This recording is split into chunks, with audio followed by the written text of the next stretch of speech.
college education. So I've never read, I don't know if you've heard of revisionist history.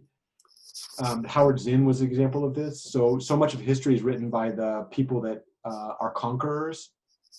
So like a historical perspective on like native tribes come from like the colonization that like took over the tribe, and they're like, oh, the savages lived, it's like just horrible. But there's this approach in history where they actually rewrite the historical framework from the perspective of the colonized rather than the colonizer. And they try to like contextualize the events from the perspective of local communities, not from the perspective of people that colonized it, right? And what ends up happening in those situations is that the historical framework, it shifts, like the entire mechanism shifts there, right? And I think we were just talking about Balaram, right? So one of the things that I think is really interesting in education is that right now, the paradigm of education is really stuck in, I would call like a 17th century or 18th century mindset, which is it highly celebrates very privileged individuals that have uncommon access to information in uncommon ways. So like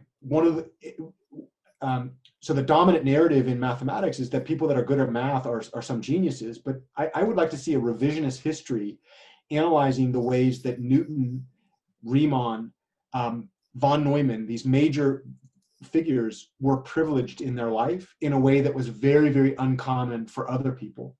And the reason that I think this is super important is because the entire systems that we have in society kind of assume that privilege and celebrate it within the structure of education. And I think Steve, this story that we see playing out in Steve's life is a story that plays out in so many people's lives, which is there's kind of two lives happening simultaneously for Steve, right? There's his physical life that's based on his physical age and all of the identity pieces that come along with that in our society, right?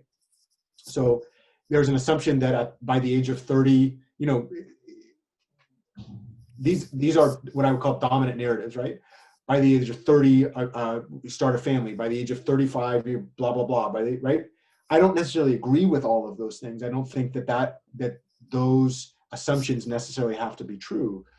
But what I do think is interesting is that, here's a person that's trying to navigate that life and then simultaneously trying to navigate a life in academia.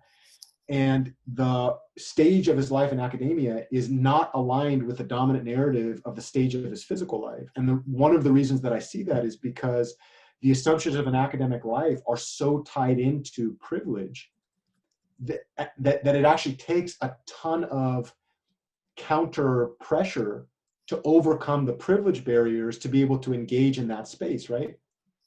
And, this is one way that this shows up is in the structure of PhD education and undergraduate education. Like we haven't really changed. PhDs didn't even exist until I think it was like the 1960s, maybe.